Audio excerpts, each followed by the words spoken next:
at the University of New Hampshire. The Whittemore School of Business and Economics, or WSBE, as if you'll allow me to call it, easier to say, is a regular in national rankings among business schools throughout the country and the globe. It's been ranked as high as the top 10 in the country. In 2011, Brigham Young University recognized WSBE's Accounting Information Systems program as ranked second in the entire world. My studies there included both financial and managerial accounting, business statistics, as well as courses in finance, business management, and investment analysis. That education, along with my professional background, which includes financial planning, advising, retirement planning, and consulting, leads me to believe that I am 100% competent to fulfill the responsibilities of this position. With only a few minutes to speak, another personal quality I'd like to express to you guys is my integrity and my independence. Anybody who knows me will tell you that I'm a trustworthy and honest person. I am a registered Democrat. I do vote in every election. However, I've never been involved in politics directly at any level.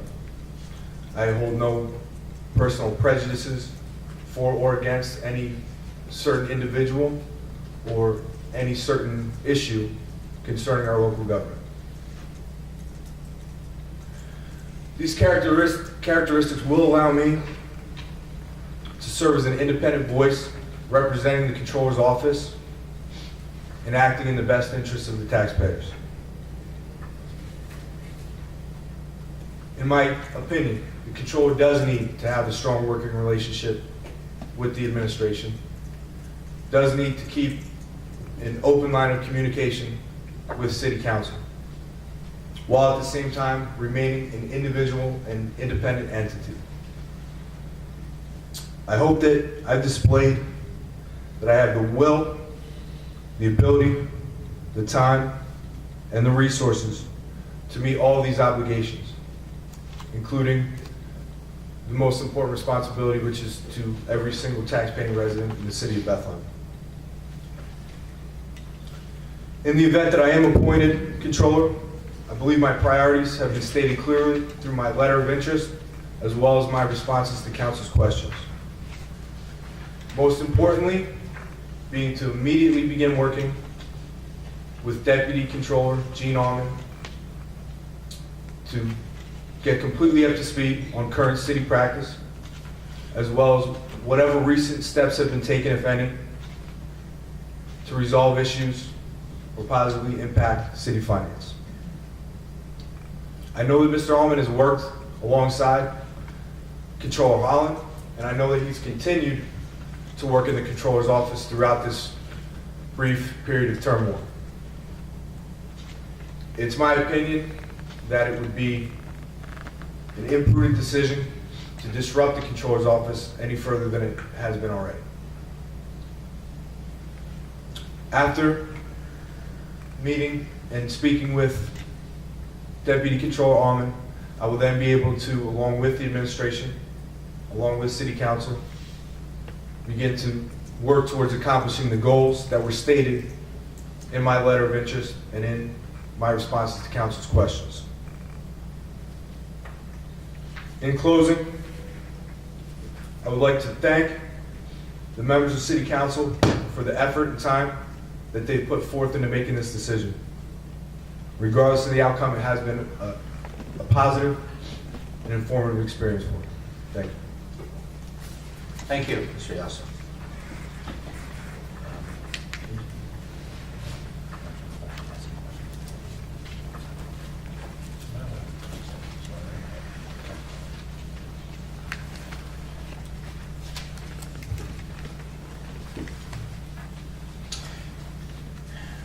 We will now open the process up to the questioning format. Questions can be asked by members of council. Questions again will be asked in an alphabetical order format, well, what I'll be able to do is put each candidate up one at a time in alphabetical order. Council has questions at that time, they can ask them, then we'll move down the list until we had an opportunity to ask questions of all 5 candidates. I will note, and you've heard in some of the presentations, 19 questions were sent out by council to all candidates. They were received late last week. They were returned to council and reviewed on Tuesday, Wednesday, and today. So council may be asking questions on either matters that showed up on a resume, on a letter of interest, follow-up questions to the questions that were sent out, or on anything they heard during the presentations tonight. We'll start the questions with candidate Duran Shakarian. Are there any questions? Let me find out if, well, yeah, why don't you come on up first and we'll ask if there are any questions.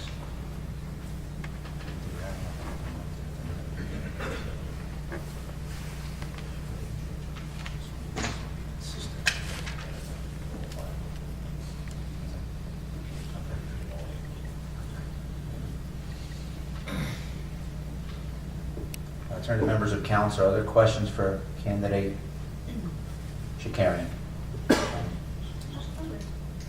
Question? Yes. I hadn't planned on asking this, but during the public comment section, it was inferred that 3 of the people who were in line who are vying for this position have either political or social ties to the administration or someone on council. Can you, I'm going to ask this question of everyone, so what are your political or social ties to any of us or to the administration? I'm very uncomfortable with this this microphone. It's not working. Okay. You sound fine. Okay, here's the deal. All right. And I make myself very clear. All right. I have spoken with 3 people that are in front of me. 2 people, Councilman Reynolds, Vice Council President Evans, and that was during the meet and greet, which was this past Saturday, and that was in City Hall. I spoke for about 2 minutes with Councilman DiGiacinto. I hope I pronounced that right. I would like to know. I have no ties at all. There's no conflict of interest with me. Absolutely not. Look at me. I'm not related. I have no relations in Bethlehem. Okay?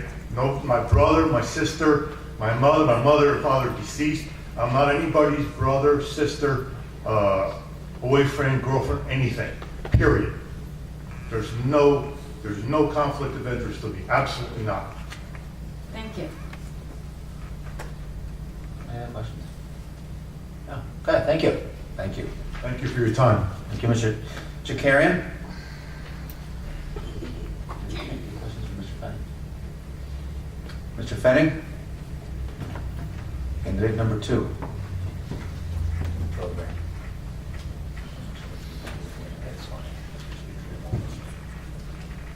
Mr. Fenning, thank you for coming out tonight. Do we have any questions for Mr. Fenning from council? Any follow-up questions to the presentation? To the Same question. same question.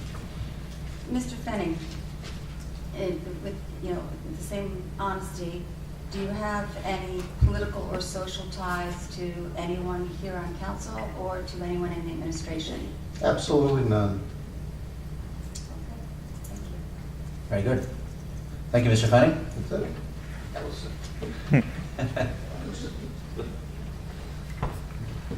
Mr. Shire is the 3rd candidate in alphabetical order. Well, I have a political tie in the sense that we all... We'll wait till we get the question asked. Okay. Mr. Shire. Any questions from side? Questions, Ms. Nolan? It would be the same question. Do you have any political or social ties to anyone up here or anyone in the administration? I'll be a little different than Mr. Fenning. I do have a political tie in the sense that we all belong to the same political party. Although I think at the local level, that doesn't matter a whole lot. I mean, some of my best friends are Republicans, and we may disagree vehemently on national issues, but when it comes to local issues, I think everybody's interested in the same thing, and that's getting the needed services at a reasonable cost. And that includes the administration as well. As for social ties, without naming names, two of you have asked to be considered friends, but I'm not going to say who they are. Thank you. Thank you, Mr. Sharp. Mr. Toder, you're our next candidate. Are there any questions from council for candidate Toder? Ms. Dolan? I've just asked the same thing, since you're one of the three who supposedly has political or social ties. What are your political or social ties to the administration or to council? First of all, I think I was pretty clear about my political ties in my resume and in the questions that I had answered. I did briefly work for Mayor Callahan's campaign when he ran for Congress.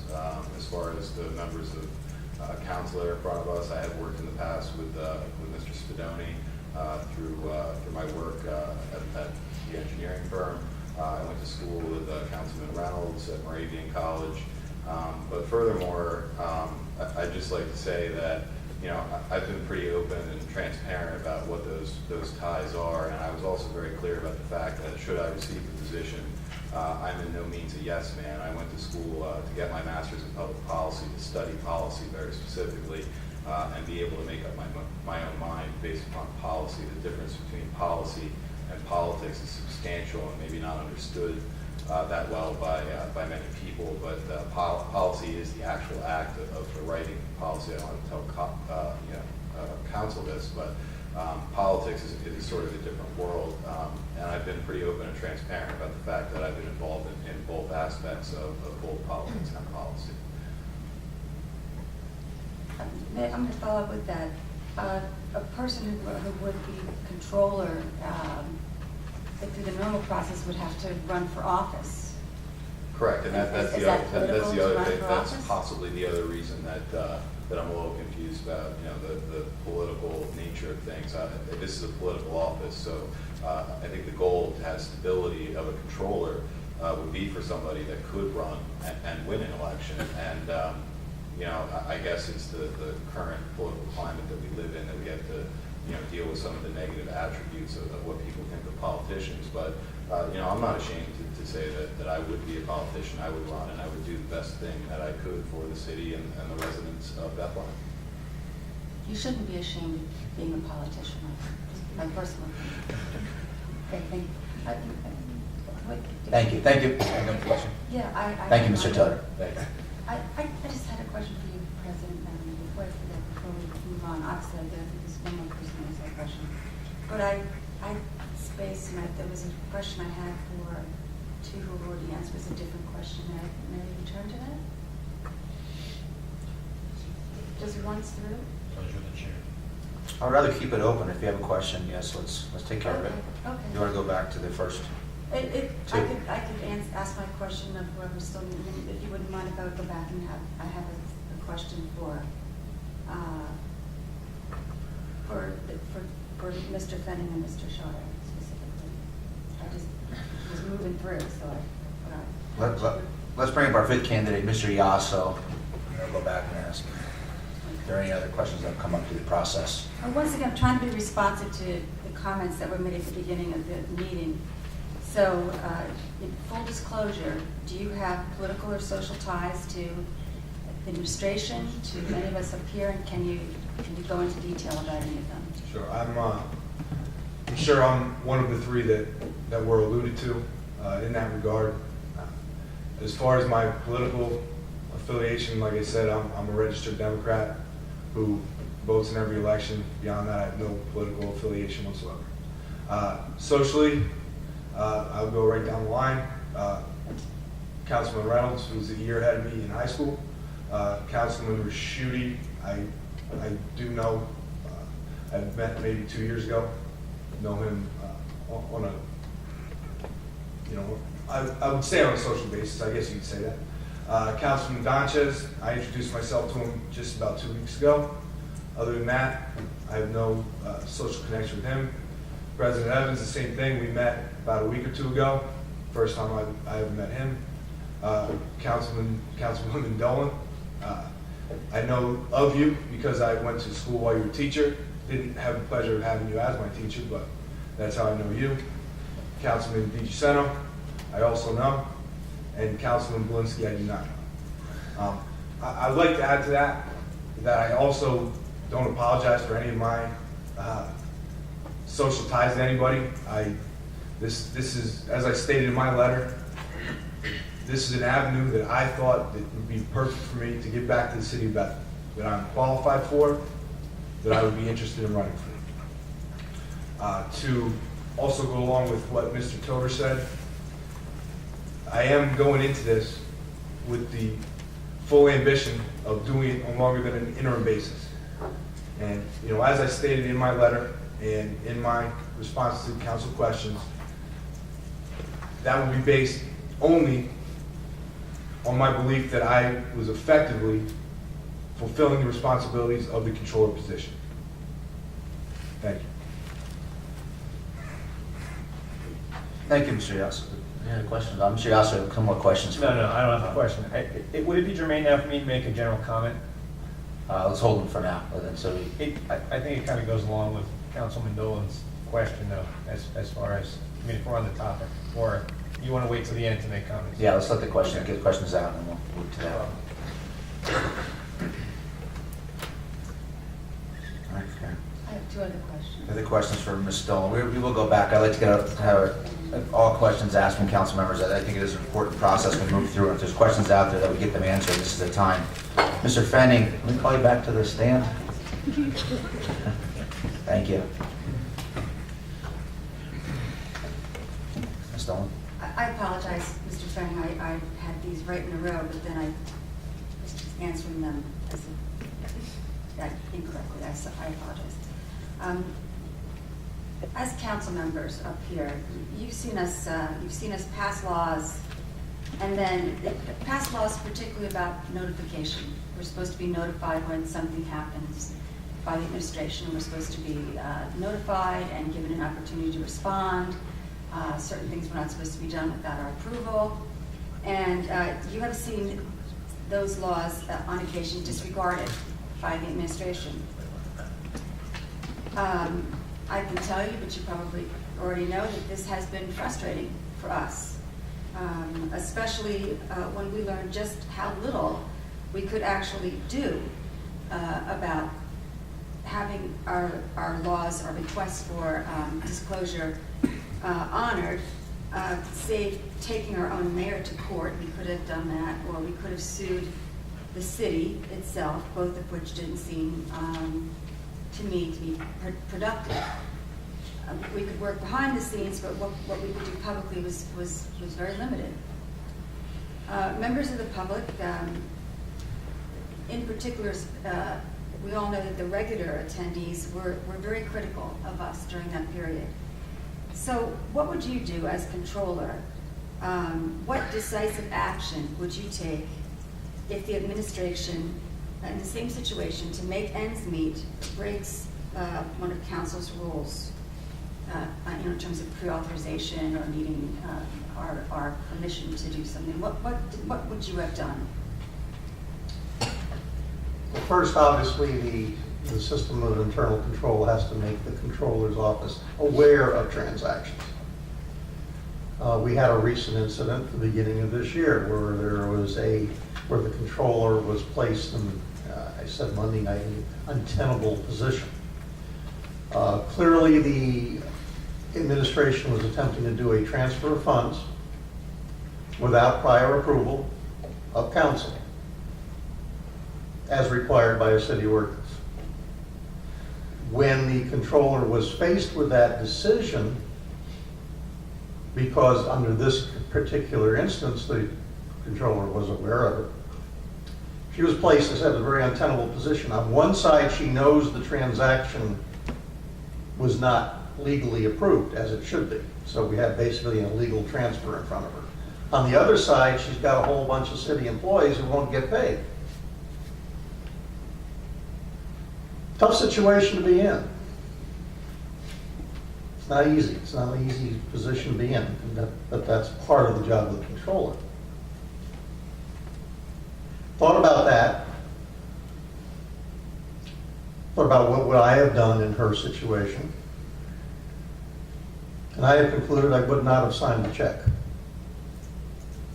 Because my duty as a professional, she has even more risk because she's a licensed professional.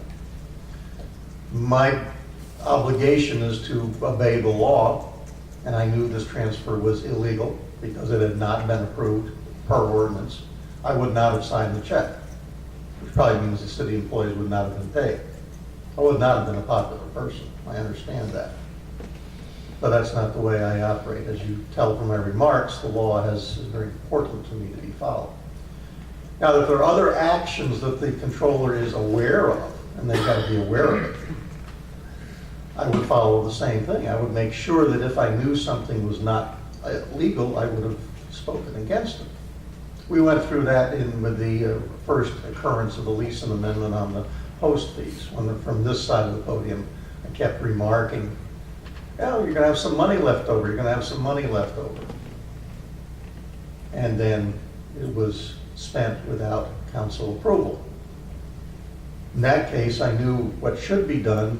I wasn't in any position to stop it other than to stand here and say. And I was quoted by a councilwoman as saying, hey, Penny talked about it, right? So I think if I knew something was not right, if I knew something was illegal, I would not participate in that as an independent third leg of the government. Follow up. The key is, though, you're referencing all scenarios where you would know. Mm-hmm.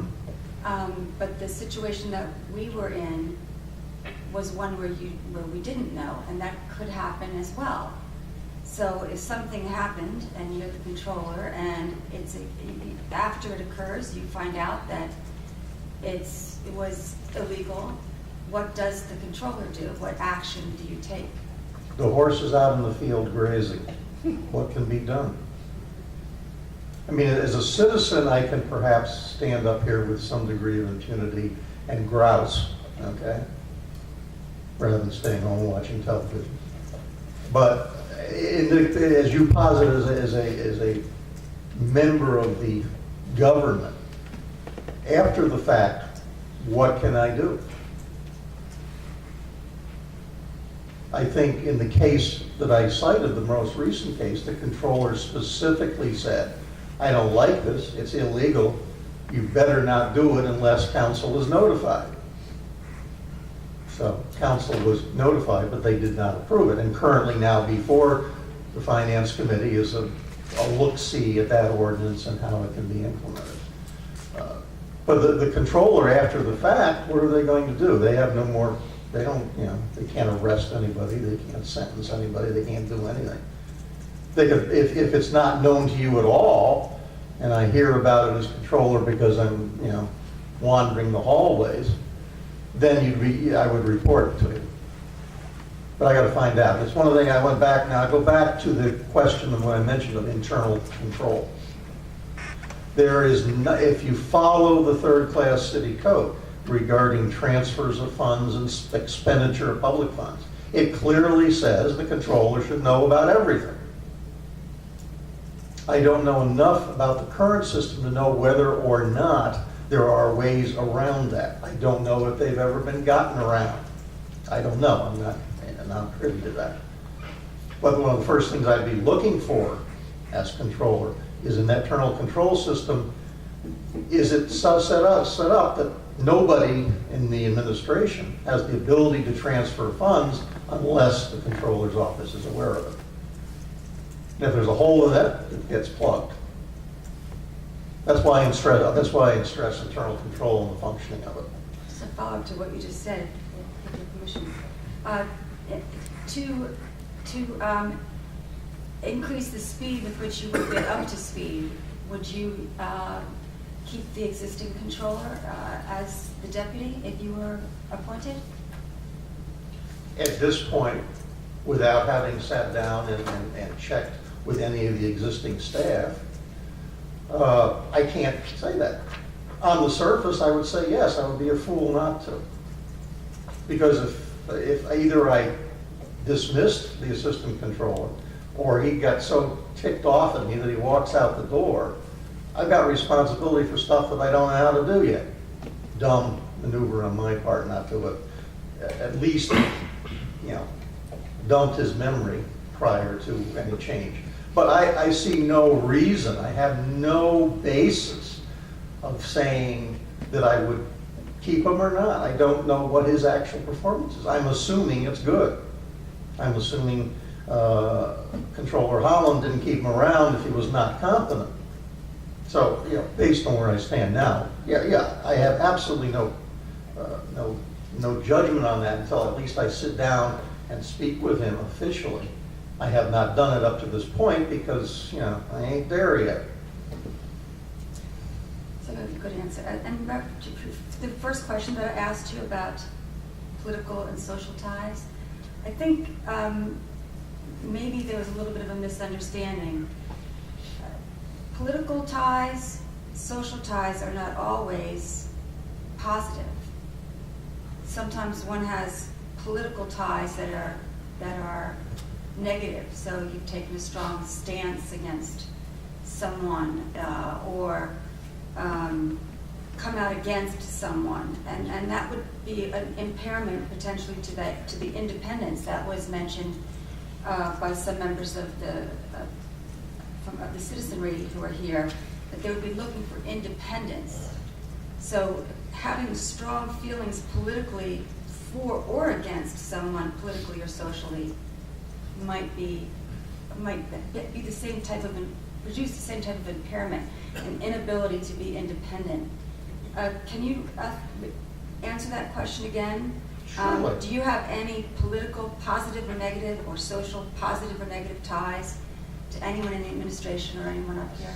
With the forbearance of you and the chair, I'll ask the question back first. You said that I would not be independent if I had negative political interactions with any member of council. How can I, that doesn't, independence means is you're cuddling up. You're Right. drinking. I didn't know this was going to be a two-way conversation, but I don't mind. I think independence means, maybe I should use the word impartial. That's And- better. Okay, that's a different word. That's The controller should be impartial and should not be seeking to make things easy or to make things difficult. Okay, I agree. Should That's be- that's okay? entirely different So with word. that type of word, impartial, is there something in your past or present that is political or social that what might lead one to believe, if one believes that, as obviously some people in the audience do, that having those strong feelings would lead you to be impartial? Do you have any of those strong feelings? Have you expressed any of those strong feelings? I believe you're asking me questions 18 and 19 on the original list, which were dropped by the solicitor. I never actually saw 18 or 19, so if you want to share them with me, you can, but I... Well, they're okay. There were those two questions questions. are, Now, so- there was two questions on the original list, if I may respond to the question from council members. There were two questions on the original list that came out, 18 and 19, which my neighbors were very upset with me when I read them and, said naughty words at a very loud volume. Question 18 basically said, have you ever been involved in anything political? Question 19 is, you ever given a lot of money to a political candidate? My response to the second one is that to my knowledge, I have never given in a single donation of over $500 anything to a sitting council member, so I don't think I bought any votes. You all are totally aware from my discussions of the ordinance regarding campaign finance reports that I served as treasurer for 3 Republican council candidates. I didn't know that, but okay. Well, I made it Okay. perfect. I thought it was perfectly clear, and on file in the city clerk's office are the campaign finance reports with my signature present. It was only redacted because it went public on the internet. So I did that. And if you then also examine the public campaign finance reports, you will see that, yes, I did make some sizable contributions. I have this image of Sheldon Adelson in my mind now, and, I want to play like my mentor. That's my right under the system. My right under the system is to work in the political system for whomever I choose. It is my right. There is no limitation on any money. And that's what infuriated me about the questions, and that's basically what the solicitor ruled. It has no bearing on what we're doing here tonight. Now, the fact that I was treasurer for some opposing candidates, that obviously is a public statement of the fact that I preferred their views over the views of some candidates who were running. That's my right as a citizen. I don't see how, just because I differed with their views, that I would refuse to give a report to council unless they left the room. I can't see anything that would prevent me from impartially dealing with council. First thing, the controller really doesn't have any supervision over council of anything. If you look in the third-class city code, it doesn't mention other than reporting to council. It mentions dealing with the records of the city. So you could ask that question of me in terms of the administration. But I don't think in council it has much bearing. And clearly, what I give my money to is my freedom of speech is granted to me by the Constitution and affirmed recently in the Supreme Court case that allows super PACs to be distorting the current campaign. So I don't see how I think the other side of the fence, and I think I addressed this in my responses to you. I have been a practicing public accountant. I have to deal with clients. If the clients hated my guts, I'm not going to get their cooperation. If I don't get their cooperation, I can't do my job. So, from a perfectly pragmatic point of view, I would certainly have to approach the administration, even if I disagreed with them on something, in a professional, impartial manner. Because once they get their dander up, I can envision somebody assigning a janitor to watch my office door, and as I move towards the men's room, the janitor would rush down and lock it. I don't want that to happen. I have to be impartial. Did I answer your question? Absolutely, thank you. And just to remind you, I was asking the question because it was presented to us as a litmus test. So I thought, well, if that's a litmus test, I should ask the question. I understand. No problem. But it does also go back to council's original set of 21 questions, which the solicitor had to delete or recommend. Okay. Then if I could just ask Mr. Shire. Thank you, Mr. Fenning. Mr. Shire, have you back up there. Thank you. Just for the one question, because I felt you answered the first question the first time around fully. As council members, we've been criticized for having not taken decisive action when our laws requiring full disclosure were disregarded. I'm interested in knowing how you would, as controller, if the same thing happened to you, where what's required in terms of disclosure to the controller was not disclosed to you. And I think it's probably not something that you wonder whether or not it's possible. I think it's absolutely possible that not all the information that could be given to you would always be given to you. So what happens if you're in the situation where you're a controller and you're supposed to be getting certain numbers and you either don't get those numbers or you don't get the right numbers? What do you do? Well, you have to act on the numbers that you have, and if you have reason to believe that there's numbers that you don't have, I'm thinking of Donald Rumsfeld now, you ask for the numbers, you know you don't know. And if there's things you don't know, well, you just wait until you do know, and then you do whatever you can about it. In the case that Mr. Fenning mentioned about the transfer of funds out of escrow to meet the payroll, I agree that the law has to take precedence. And by the law, I mean the third-class city code and the ordinances of this council. And it was clear, I would have refused to sign the warrant.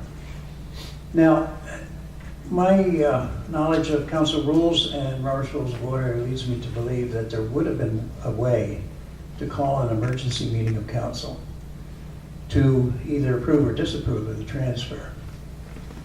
It would have meant a delay of a couple of days, and city employees would have had to wait a couple more days for their paycheck, and that wouldn't have been fair to them. But the law has to come first.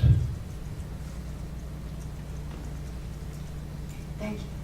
Okay, that's good. Oh, by the way, I shouldn't admit this as a competent accountant, but I did miscount.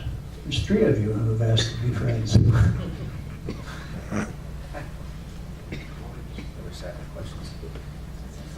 Any other members of council? We're okay with questions? We're set there. Okay. That ends agenda item number 4, which is presentation by candidates, members of council, questions from members of council. I want to thank all the candidates. I know that was a somewhat uncomfortable situation that sometimes is difficult for any interview, but you're being interviewed in public, you're giving answers in public that can sometimes be sensitive. I think that was kind of the idea, not to put, or to limit that, and that's why we sent out the 19 questions ahead of time. The questions were sent out, they were made available, they're made available to the press and to the public to be as transparent as we continue through in this process. And I think now, hopefully, we have enough information to start making decisions. We move into nominations. Mr. Evans, point of order. Yes? And before when I want to make a comment, if you could just let me know when. Yes. Yeah, look.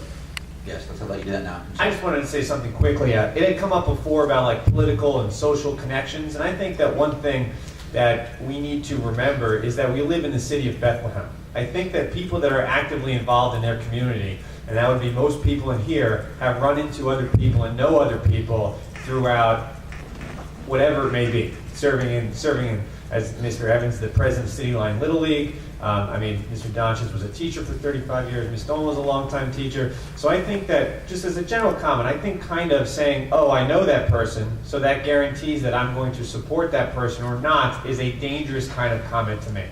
We're not living in New York City. We're not living, in a place where there's 8 million people, and you think that any type of connection. Just to use myself, for example, I think I graduated with Mr. Toner from Raven College. I think, and this might be overestimating, I had 3 conversations with him at Raven College when we were there. Now, if you just saw that on a resume or something, be like, oh, Raven College, class of 2003. Well, there's another Raven College graduate, class of 2003, that's on that's on City Council. They must know each other. There must be something going on. Mr. Yasso, there's 3,000 people at Liberty High School. I think that if you even campaign contributions goes down a slippery slope. At the risk of making it public, certainly as many of you know that come to these meetings, Mr. DiGiacinto and I disagree often. However, 4 years ago, Mr. DiGiacinto gave me a contribution when I was running for city council. I don't know if he regrets that or not, that he can tell you that. But the point is this, is that just because something comes up doesn't necessarily mean that there's some sort of completely negative connotation or connection. If you look at every single city council person here, many of us have been teachers, many of us have sat on boards, many of us went to school in Bethlehem, many of us have been involved in the community in many, many ways. So to say that, oh, we can't vote for this person because there's a connection there, or oh, you could probably find pictures of me from middle school with people that I haven't talked to in 20 years, but yet once again, oh, they went to middle school together, they probably know each other. But what it comes down to, and I think that if we know that there's connections that make things impartial, whatever, fine. We can certainly judge them, and those certainly should be open and transparent. But I think to just say that because there's some connection that we found somewhere for any of us, or any candidate for controller, or anybody that made a campaign contribution, I think is unfair. And I just wanted to state that I don't think that should necessarily be part of the process, unless we can absolutely prove over a long period of time, years and years and years, that there's something there that would somehow make some sort of inappropriate relationship. Thank you. Thank you. Councilman Reynolds, thank you.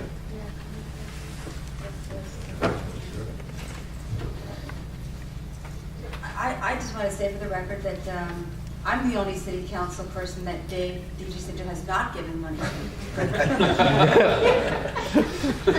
We have a good social relationship. You never asked. I never asked. But I would say that in the exercise of asking those questions was really just examined pretty carefully by Councilman Reynolds there, because we're being, I felt that during public comment, the gist that we were getting from some folks that we know very well, we care about a lot, we hear from, we get a lot of, we learn a lot from, and those are people who come here regularly, but the gist that we got from some of them is, you will either vote for these people, or we will, completely disregard that your intellect was engaged in the process, and we will assume that it was all because of who you know and who you're politically connected to. And I completely object to that. It was also suggested that maybe there was something up here like a done deal. And I'm going to tell you something right now. There isn't one person, because we have talked a lot, there's not one person on this council who knows how this is going to turn out tonight. Not one person. Because we can't, in any of our discussions, there hasn't been a candidate who's come up as, that anyone can say has 4 votes. So this process is 100% up in the air. Now, did some people promise somebody this or that? I don't know. But this is not a done deal, not at all. But in terms of the concept of objectivity, independence, impartiality, if you're going to judge that by relationships and by political relationships, I would have to say that the